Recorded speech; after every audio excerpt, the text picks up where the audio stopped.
If you could just snap your fingers and make any illness, injury, imbalance, anything that you prefer not to have, if you could just snap your fingers and make it go away, you would just end up creating it again, because you're only removing the effect. You haven't dealt with the cause. And I've been contemplating this heaps and trying to think how to articulate it really well so that it would cause other people to contemplate it deeply and come to their own conclusions. I think one of the best examples is like a sports injury, where you strain a muscle or cause a sprain because of the way that you're moving your body. And even if I could snap my fingers and repair that damage and restore your body to its natural, like powerful state 100%, it's all working correctly, or even if it took 6 months of rehabilitation to achieve that result and we fixed it, what's more important is understanding how the injury occurred, looking at the cause. And this is like the whole foundation for the kinds of work that we're doing, and the reason why, like, I just don't subscribe to so many things, and I almost feel like a lot of stuff is a waste of time. There's a time and a place for dealing with the effect. Like, of course, we want to improve people's quality of life, and if we can reduce the effect of a mental illness or an injury or health issues, whatever it may be, then maybe it will actually make it easier for people to take action to address the cause.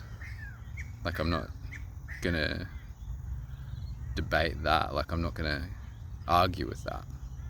I understand that reducing the effect is still pretty good, but the reason why I brought it up is because it's in our culture now, in modern society, to only look at that. Like, all we want to do is get rid of the effect, and we don't want to do any of the inquiry or investigation into the cause at all.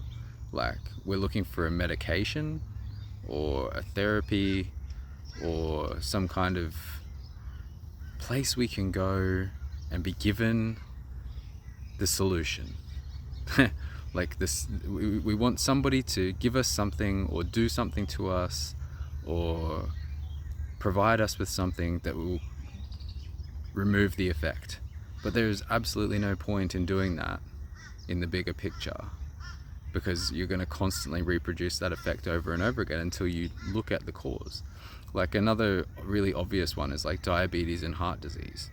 Like, you can get all of these medications to improve your quality of life and reduce the effect that diabetes or heart disease has on your body, but it doesn't matter how many specialists you see, how many therapies you engage with, how many medications you take, or even supplements to a degree, like, until you actually look at the cause of the effect, like, you're not exercising enough, you're eating an unbalanced diet, like these different things, and immediately there's a reaction inside of us when we hear that we even need to look at those things, because we want to believe that this is something that has happened to me and somebody else can provide a solution for this. And that kind of thinking is so ingrained now. Like I said, all that we're programmed to look for now is something to reduce the effect or eliminate the effect.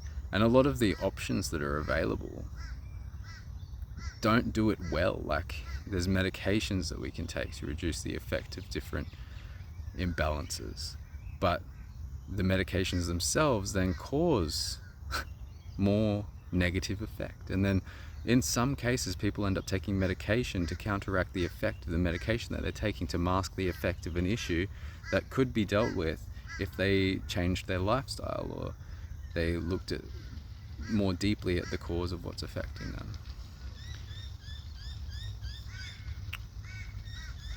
this is profoundly important to get to the bottom of.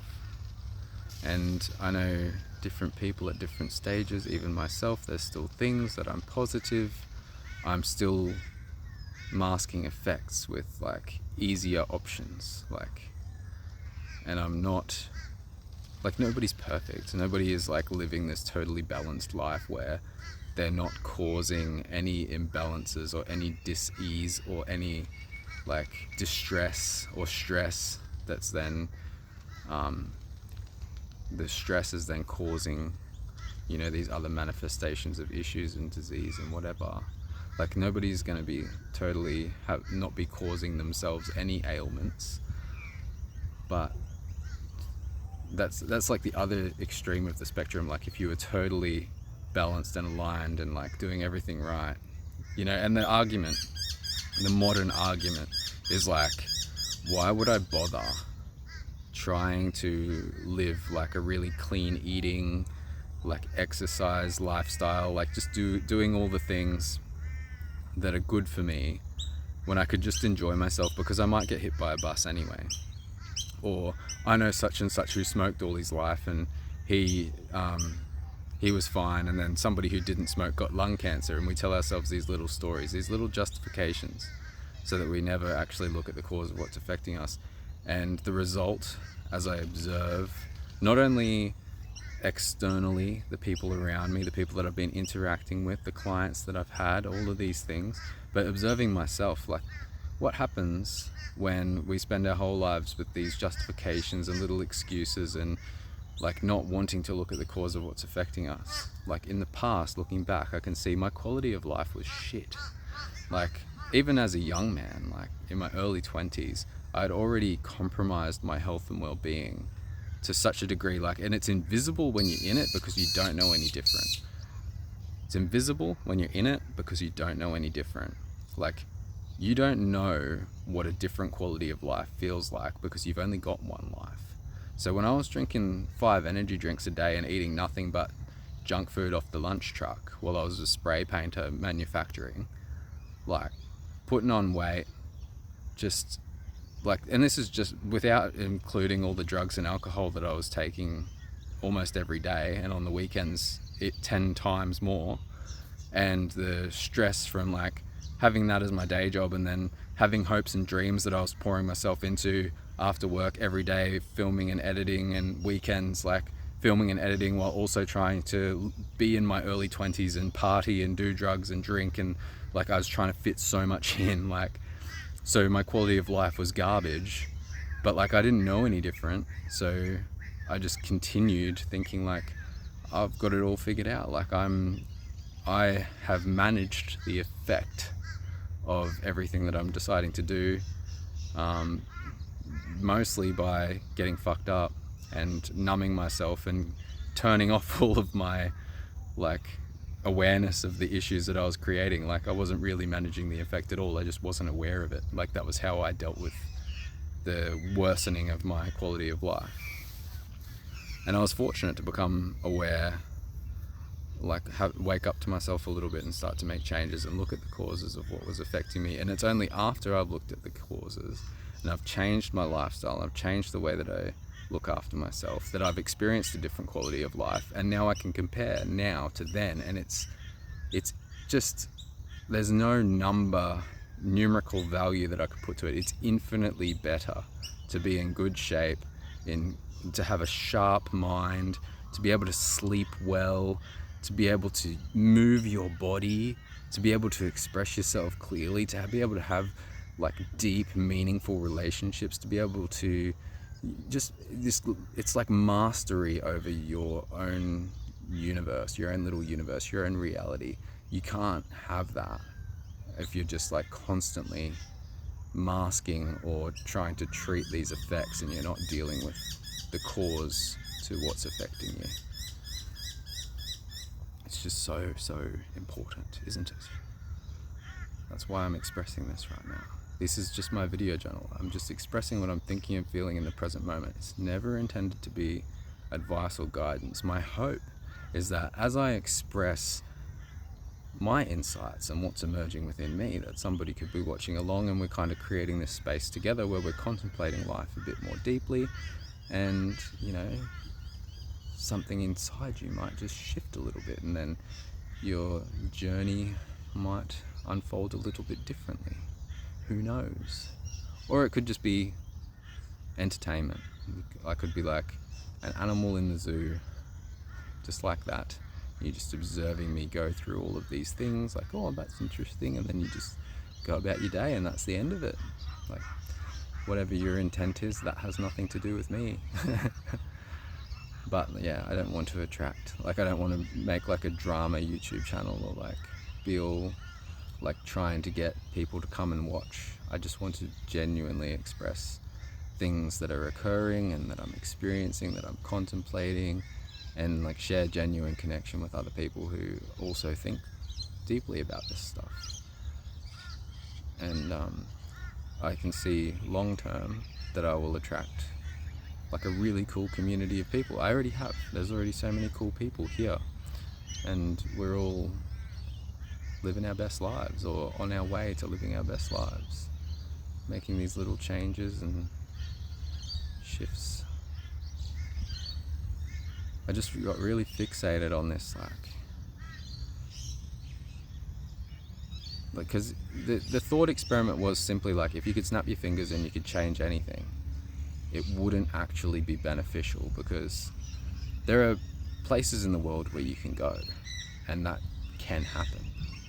There are like really special places, like elders that can pretty much just it looks like they just just in an instant make the issue go away. I don't know what's going on there, but I do know that I've seen a lot of people go to have these different things done to them, and then they've gone straight back out with their ego or whatever, and they've gone and reproduced the result entirely, and just if they go like, I've been addicted to drugs for 20 years, can you help me? And then somebody does the thing, and then they don't need drugs anymore, but then 3 months later they're like, you know what, I might have some drugs because I don't need them anymore.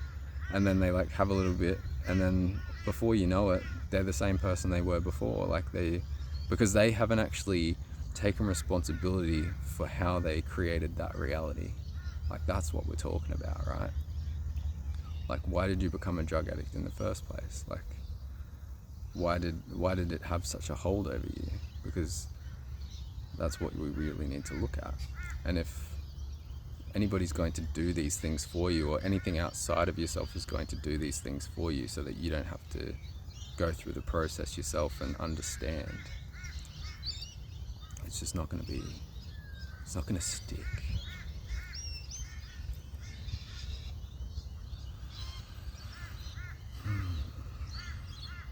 So I'm really, really grateful for what I've been shown and taught, and that I've stayed on track long enough to understand how important this is and how deep this goes, taking responsibility for your life on all levels and dimensions.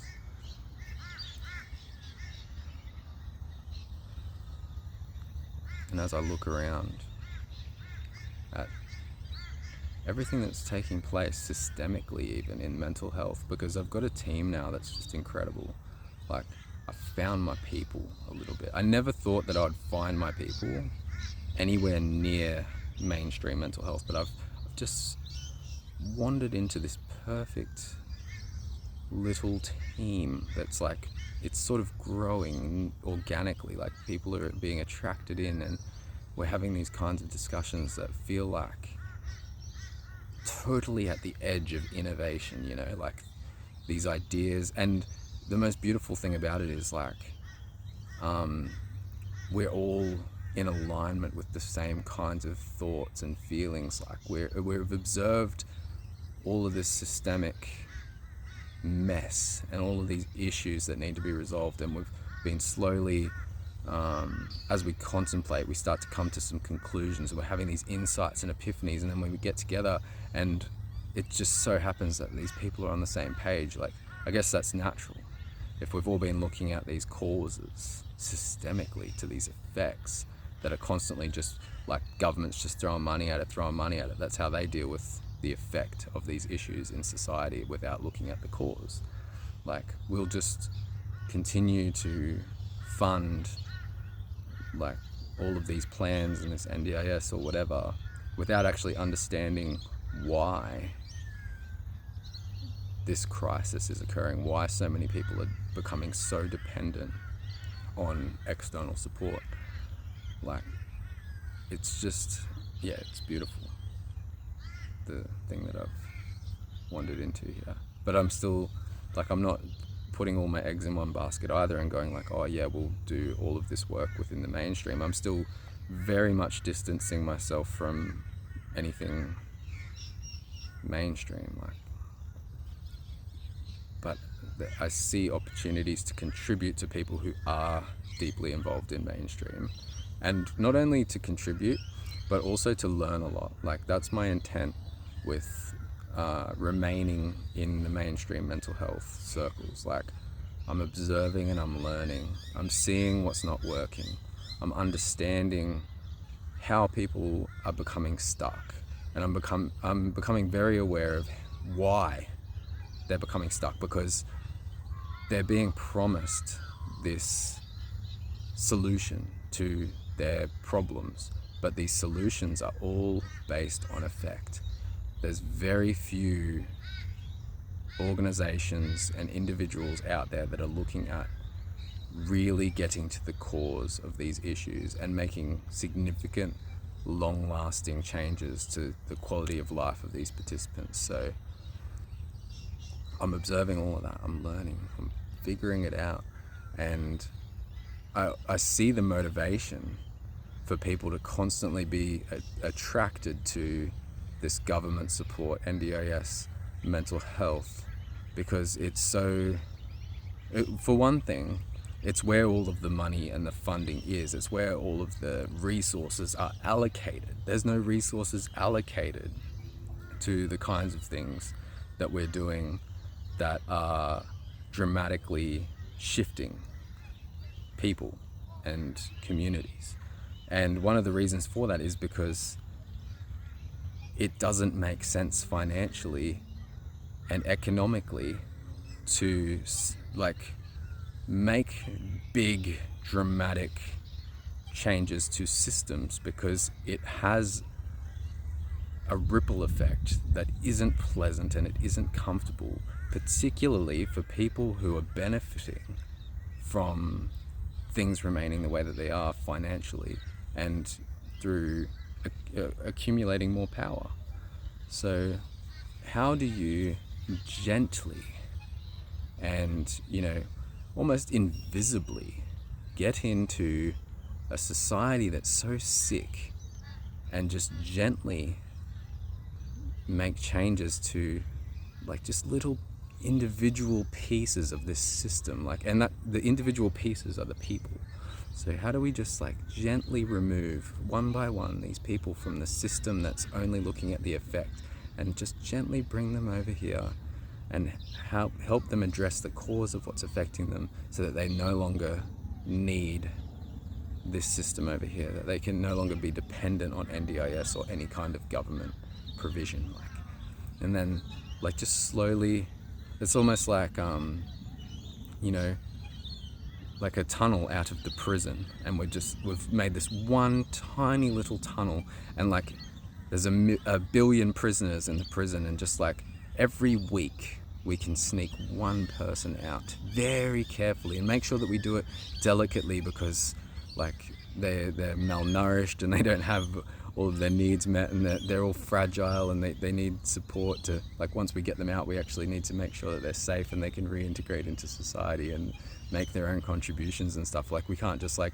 go in there and like sound the alarms and storm the prison and get everybody out of there. Like, it's got to be a calculated approach. Sounds very far out when I start to use metaphors like that, but it's what is happening. We are changing the game. We're not changing the game. The game is always going to be what the game is. But we're removing players from the game. We're inviting them to play a new game where they're free. They're free to make changes to their own reality. They're free to make changes to their own lifestyle and future and their possibilities. They're free to discover how they can contribute to the world. It's gentle. It's slow, but it's oh so rewarding. If you get anything out of these video journals, please pass them on to other people you know who may benefit from just hearing a message like this, hearing something a little bit different. Subscribe if you haven't already. Leave your comments down below. I'd love to hear what you're thinking and feeling while you're observing me reflect on my own experience. And I'll see you again very shortly.